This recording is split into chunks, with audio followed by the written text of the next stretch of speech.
Electric बोरल bond बना रखा था, जिसकी सूचना आम जनता को उन्हें नहीं देना था। अब आप समझ सकते हैं कि राजनीतिक पार्टियां किस तरह आम जनता के पैसों का बंदर बांटती हैं। उसके बदले में पार्टी के लोग जब उनकी सत्ता होती थी तो उसे उतनी सब्सिडी दे देते थे। बॉन्ड के माध्यम से सरकारों ने की कि आओ बॉन्ड खरीदो और ठेका ले जाओ।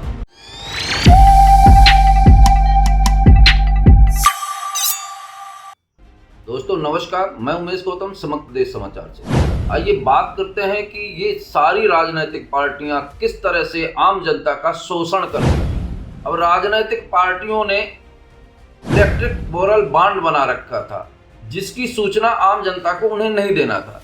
जो भी चाहे जितने का बॉन्ड खरीद ले, वो सरकार को, उस पार्टी को पैसा दे दे, इस बात की जानकारी किसी को नहीं होती थी। पर उस बॉन्ड पे उस खरीदने वाले को टैक्स में छूट जरूर मिलती थी। अब आप समझ सकते हैं कि राजनीतिक पार्टियां किस तरह आम जनता के पैसों का बंदरवाट करती थी।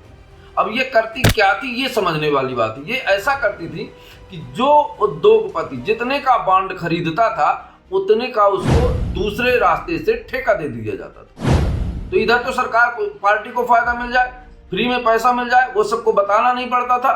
वहीं दूसरी तरफ उस ठेकेदार को, उस उद्योगपति को ठेका दे दिया जाता था, उसको सब्सिडी की छूट दे दी जाती थी, उसका कर्ज माफ कर दिया जाता था। इस तरह से सरकारों ने पूरे देश को लूट लूट कर, जो ये बात सामने आती कि उद्योगपतियों का कर्ज माफ करती है, तो कर्ज माफ करने का कारण यही है, अगर सरकारों को इलेक्ट्रिक बॉन्ड ओपन हो जाए तो पता चल जाए कि देश के उद्योगपतियों ने कितने बॉन्ड खरीदे हैं।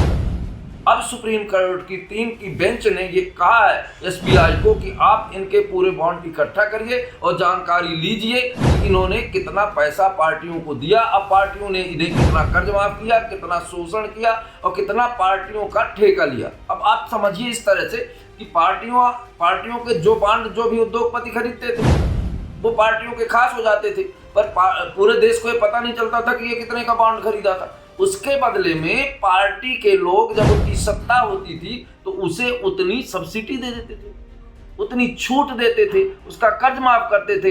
एक तरफ तो उसे उस पैसे पे टैक्स की छूट मिलती थी, ऊपर से उतने से दून तीगुन पैसे का उसका कर्ज माफ होता था।